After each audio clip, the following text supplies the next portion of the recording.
Welcome, ladies and gentlemen. Thank you for being on our program. I'm very, very happy to have a wonderful guest, someone that I've known for years. I have a great deal of respect because he has one of the persons has the mindset of a scholar, and he should. He works in his college at library at California State University, San Bernardino, and he's the dean there in the library. And just you know what a beautiful place to be, around the books, around the information, for our education. I think it's impossible to get through college without having spent many hours in the library, sneaking in a little sandwich once in a while, a little cookie in the while, looking for the librarian, make sure they don't see us, but they know. But ultimately, research is the bottom line. And to get that assistance, and I know for me, once I understood how to use the library, I was just very, very successful after that. So I want to thank that. So today we have a dean, again, of California State University, CESAR Ceballos. Caballero. Yeah, Caballero. Oh my God. Okay. Caballero. Cesar, thank you for being on our program. The question today is literacy. Early literacy. I know you're an expert in this area, so I'd like to ask you, what is the impact of early literacy? What is it? How do we get it started? How do we do it? Okay. Well, first of all, we need to accept the concept that reading skills form the basis for learning in all subjects, in school and in life. So reading is an essential skill for success in school and throughout life. Thus, those of us that are in the educational field and feel strongly about early reading hold to the concept that children should be reading at least grade level or above by the time they reach the third grade. If they don't read at grade level, by the time they reach third grade, research shows this, that a child more than likely will have problems with their schooling and will have problems even with gaining employment and being successful just with daily life. So we feel strongly that reading should start very early in the life of a child. Furthermore, let me share with you that some of the research that has been conducted in the last few years shows that reading or literacy skills are not acquired only from the first grade on. Literacy skills should be started as soon as a child is born and is still in the cradle, and parents as well as caretakers should be taught the rudimentary methodology on how to teach the children literacy skills. What do we mean by literacy skills? Awareness of sounds, listening to the sounds and discerning the uniqueness of sounds, awareness of print, in other words, recognizing symbols of the ABC, the alphabet, and maybe numbers, one through 10. We also need to have children recognize the connection between sounds and letters and sounds. Let me take a little sip. So let me ask a question here. When you say at a young age, the first question that comes into my mind is the child is, I don't know, 6 months old. Okay. You're still holding the child in your arms. Okay. And you're going to teach that child to read? At that age, we recommend that parents do the very begin to impart the sounds that the child may need to learn as he or she grows. The parent or the caretaker would be taught to to read to the child very simple books, rhymes. Uh, they would also do some singing. They would also play some music because sounds of music are important to the ear. So that because the child is learning like a sponge. Once the baby is born, that baby is exploring the environment, the sounds, the tactile, the touch, the smells, the tastes. They put everything in their mouths.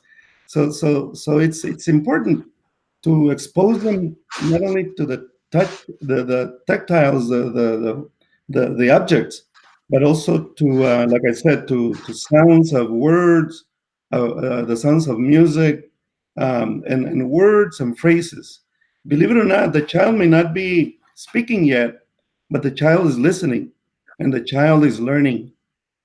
So what I'm envisioning is a parent or caretaker has a 6-month-old child sitting in their laps. They're just fed. They're a little calm, and you get a book, child book, and you Yeah, start reading it, and you right, laugh with it, and you right, actually, I guess, you're acting like they can understand, right. and they're absorbing it, even though They're they observing. themselves don't know they are. Is that what I'm getting from Exactly. you? Exactly. Let me give you an example. My daughter Anna, when she was a baby, her mother and I would read to her every night, and she would just listen and watch. At one point in time, when she was about a year and a half, she started blurting out all the rhymes, one by one at a time, just by looking at the book. She would look at the book, and she would start doing saying out the rhyme from that we had been reading to her through the year for about a year. That tells me that she was learning, even though she wasn't saying anything. But at one point, she decided, okay, I'm ready to tell you what I learned. And she wasn't reading yet, but she had memorized. But Um, she thought she was reading. at that point, she had memorized. She was not Uh-huh. reading.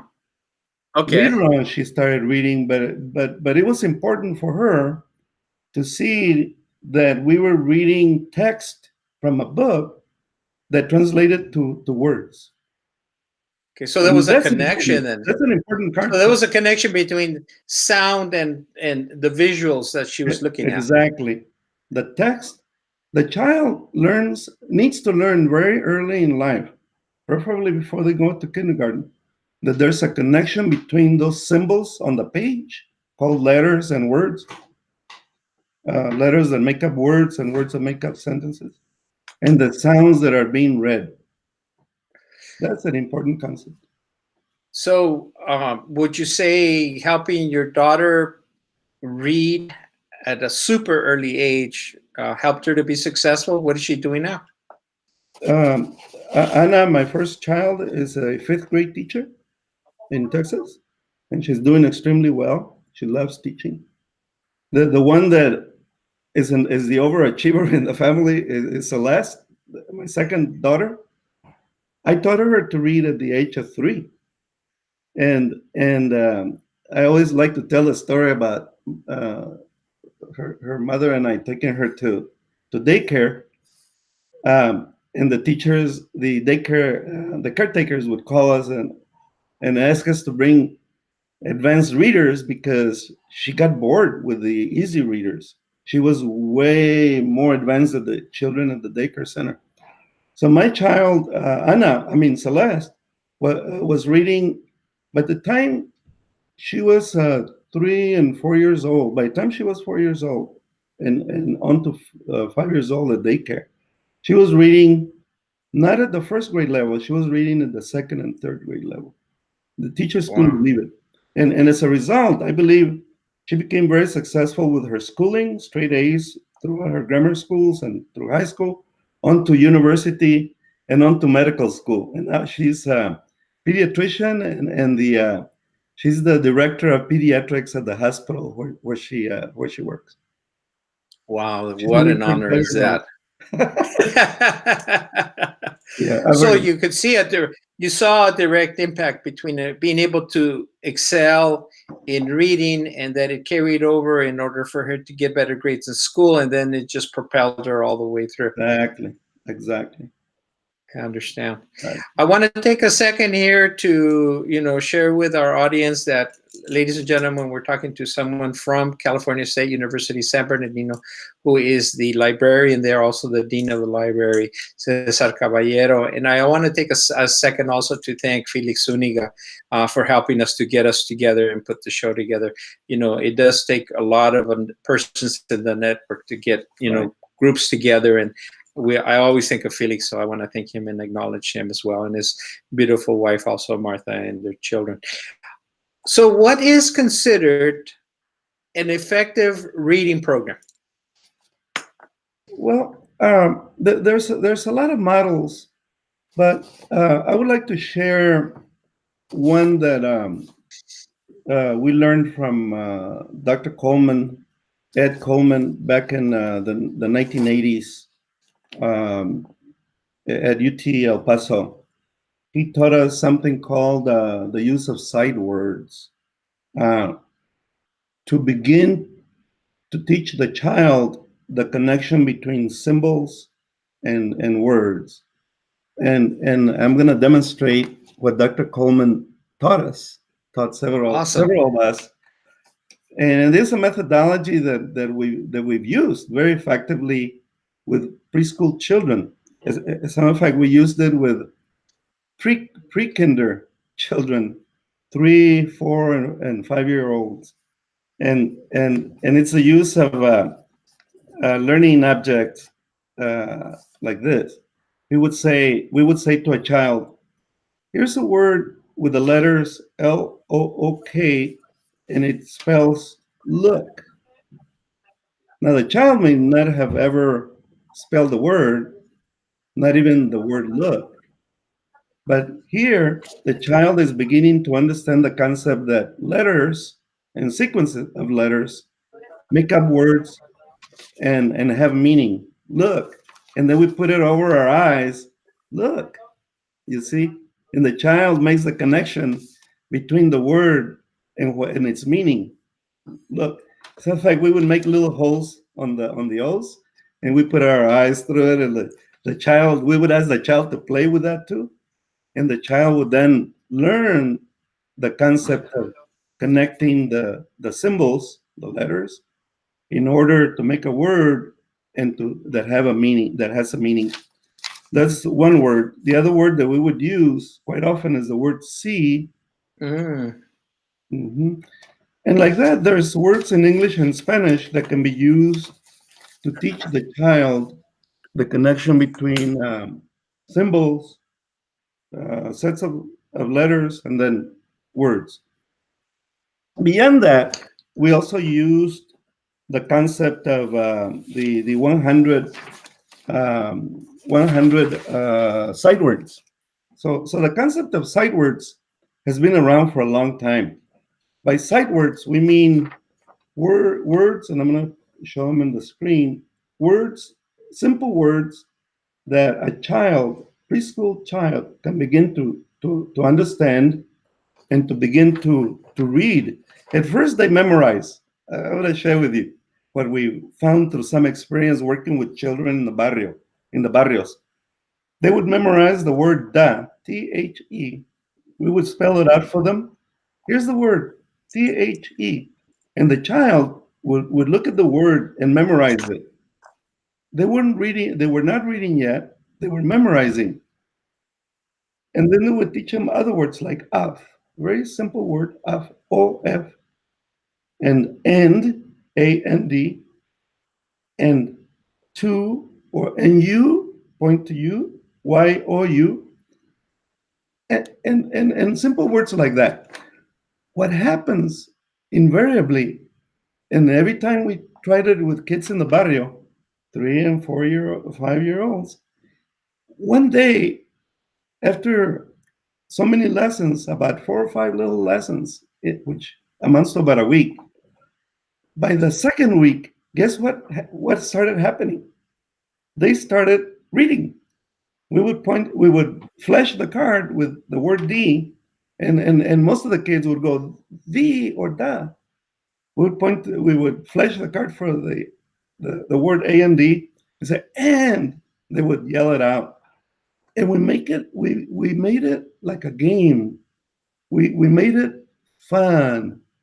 And the concept of making reading and literacy fun is an important concept, because then children want to do it. Children want to read. Let me ask you a sidebar question, something you post. If the child is hearing Spanish in the household all the time, or any other language, Sure. could be Russian, Any other Chinese, language. whatever, Mhm. the main language at home, and then they have the reading material that goes with that language at home, predominant language. So a child is hearing Spanish all day long and starts reading in Spanish. Does that help them? Does that detain them? Does this have an impact, positive or Mhm. negative, to switch over and Yeah. learn English? Well, first of all, I have to say that children that young are capable of learning multiple languages at the same time. They don't hold back. And it's proven that the children have the capacity to learn multiple languages. Children also have the capacity to learn multiple literacies, meaning the children can can learn to read in a multiple set of languages. Thus, I would be happy to state that I have seen children who are being taught to read in Spanish first, like I did. I put myself as an example. We learned to read Spanish first, and then we transitioned into learning to read English, and we were fine. To the day, Armando, I'm totally fluent in both English and Spanish. I can read and write and speak fluently, I hope, read Spanish and English. And I've seen kids do the same thing. They're very capable. Not only two languages, but three. There's schools that are teaching children to read and write and speak Spanish, English, and another language like an Asian language like Chinese or Japanese or another European language, and they're doing fine. Furthermore, and then I'll share this with you. There's plenty of research that shows that children that are taught to read and write multiple languages and speak multiple languages, for some reason, are test higher in IQ tests and also test higher in educational attainment. Well, I was raised in Mexico, and I remember I thought Spanish was super easy to read, because it was phonetic. It's phonetic. And then I would go to school in, on the U.S. side during the daytime, and I found that there was much more time invested in learning how to read English. Right. But I could still read in Spanish way ahead, stories and comic books and whatever, even though I was barely learning English. So on one end, I was, increasing my literacy, even though over here I was not up to par yet in English. But, eventually they topped off and brought both of them up to the top. So, but like you said, you're learning multiple skills, not just waiting to read until you learn the words. Yeah. So in that whole aspect. So, Yeah.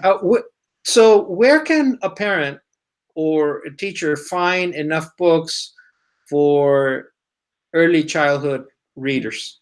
Mm-hmm. Well, there are several sources, and then I'll share with you some of the things that I'm aware of. For example, there's plenty of stuff on the web. There's plenty of stuff. For example, these sight words that I showed you, these are available for free on the web. You just type in sight words, first 100 words, and there's plenty of sites that will list them for free, and you can print them out. There's also libraries Libraries are great. Yay Public for libraries. library! Yeah, yeah. Yeah, for library. Yay for library! There's a lot of public libraries that have special sections for families to check out and take home for their families to use. Easy readers, very basic, easy readers. So families don't have to spend money unless they want to. Obviously, there's bookstores with plenty of those materials. And if you go to a bookstore and tell the lady at the bookstore, I want to teach my child to read, they're like librarians. A lot of them are librarians. They'll pull out the books and hand them to you.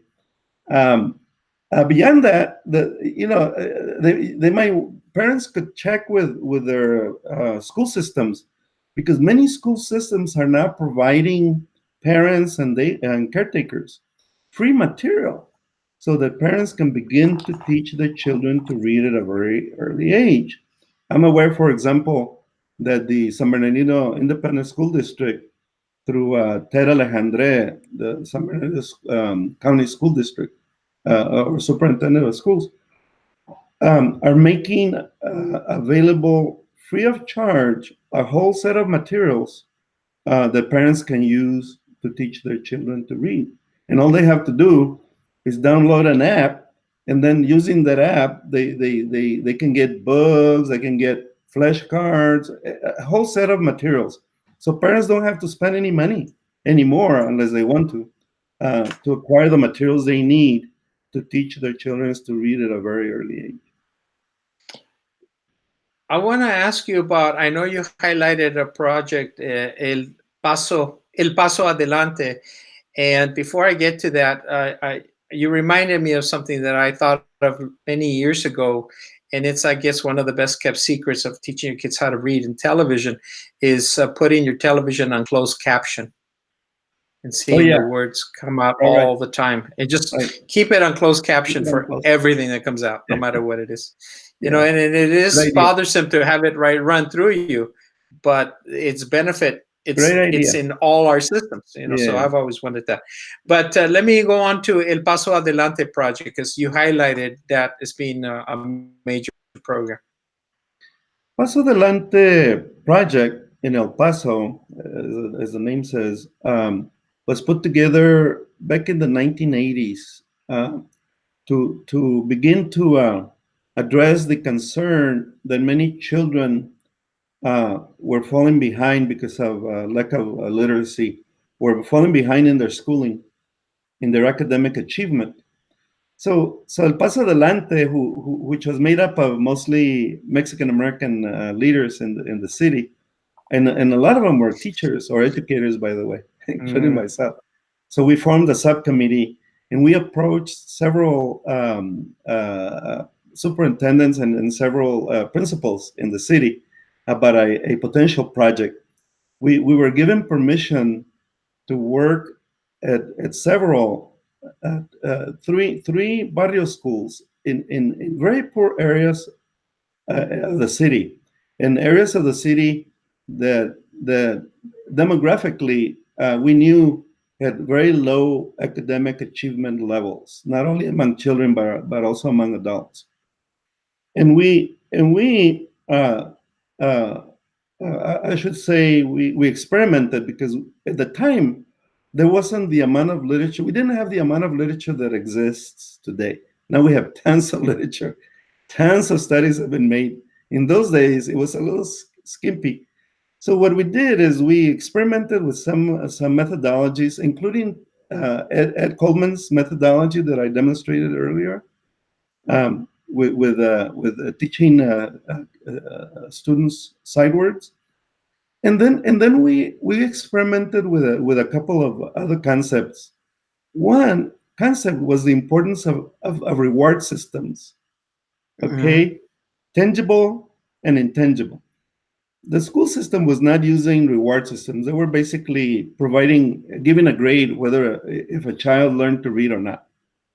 We suggested that at every step of the process um, of learning to read, that the child be rewarded every time the child learned the process successfully.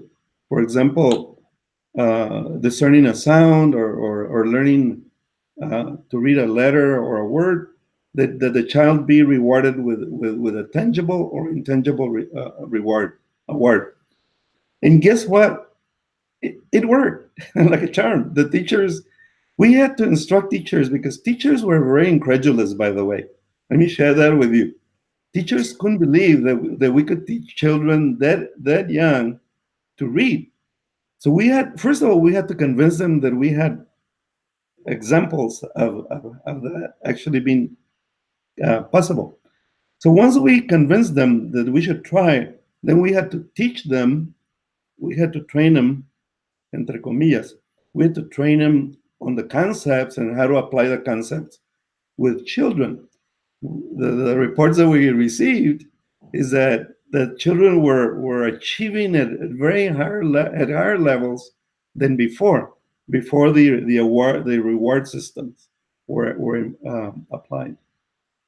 So, Anyway, what were some of the? What were one or two or three of the rewards that they would get? Would they get a little medal, or what would they yeah, get? yes, intangible. There were both tangible and intangible rewards. Right. Let me give you some examples of, first of all, of intangibles, the ones you don't see, right? The non-physical ones. Right. Praise, verbal praise, or a tap on the shoulder. Well done, Maria. Well done, Anita.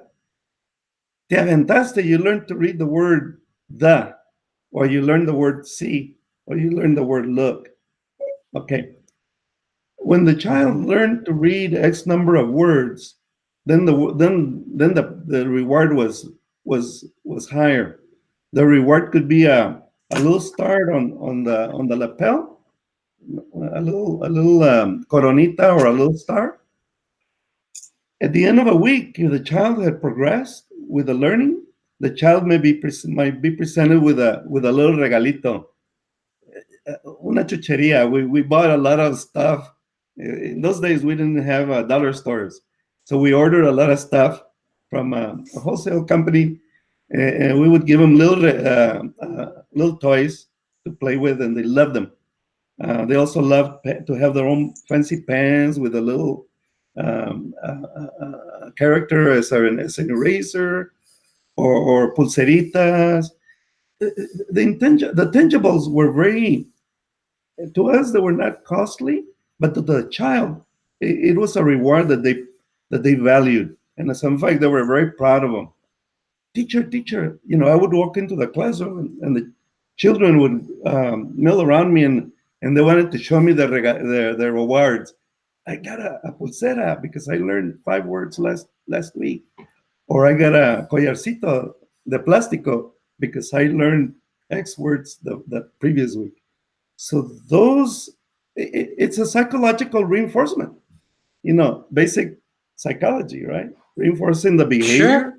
positive Especially, behavior. Right? sure, especially little children that they're getting something for something that And they just for learn like learning. little sponges. They're learning like little sponges. That's So, wonderful. Well, we're getting close to the end of the show, and I know that you also mentioned to me the Latino Book and Family Festival as an example, early reading program. How does that tie in? the reading festival. Latino Book and Family Yes. Festival. Thank you for mentioning that. So for 7 years, we've held this book festival in San Bernardino. We used to call it the Latino Book and Family Festival. It's morphed to the Multicultural Book and Family Festival as an attempt to bring in a larger crowd from the area. But we get about anywhere between 3,000 and 5,000 people to that festival. Whole families come in, mother, father, 2 or 3 kids, sometimes the grandma and the grandpa.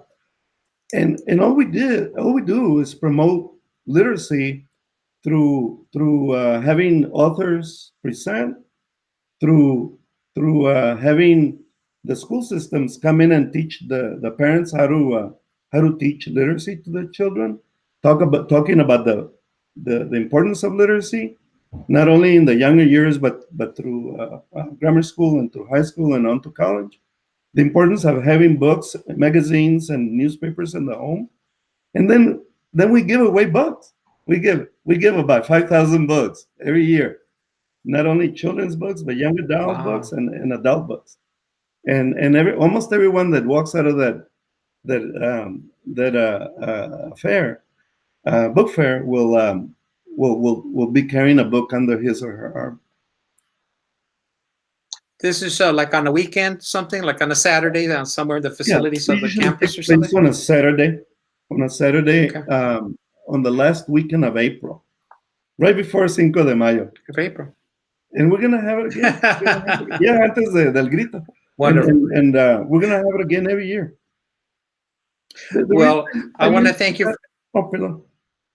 Go No, ahead. no, no. Well, I want to thank you for being on our program. And before we close, ladies and gentlemen, again, we've been talking to CESAR Caballero, who is at California State University, San Bernardino, in the library. But please feel free to contact him for more information about early literacy. And I'm sure you have a network with people in the community as Oh, yeah. well that are working in this area. So ni se diga. But before we close, I'd like to have you, share with us some closing statements. Sure. My closing statement would be that it is the vision of a lot of us educators in the region and in the state that one day we will be able to impart literacy to every child in our country, mainly because it will make a difference not only in their schooling but throughout their lives. So we hope that parents and caregivers provide the training, the literacy skills to their children way before they enter kindergarten. So when they reach the first grade, they're reading at first, second, and third grade level, and they'll be much more successful throughout life.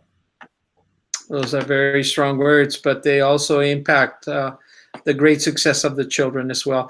Thank you very much. I want to thank you for being on our program, Cesar Caballero. And again, I want to thank you for your time and the exposure and the experience you have working in the library, but you transfer it into the community, for example, with the book, your Latino book fair, family book fairs, and these ideas. And I look forward to having you in future shows and continue to dialogue with us about other programs and other really insightful programs and projects that can be implemented in all communities to make sure that children are at grade level by the time first, second, and third grade. That's what I picked up from you today. So I want to thank you for being on our program. Thank you for having me. Ladies and gentlemen, I'm Armando F. Sanchez, CEO, Armando F. Sanchez Production. If you have any questions about this program, have any insights, or you want to share anything, or any questions, please feel free to contact me at afsanchez66@gmail.com. And if there's any comments you want me to forward to Cesar, I'd be more than happy to do so. Thank you for being on our program. Cesar, I look forward to having you in future shows. And again, Feliz Única, thank you for making this possible as well. Adios. Hasta la vista.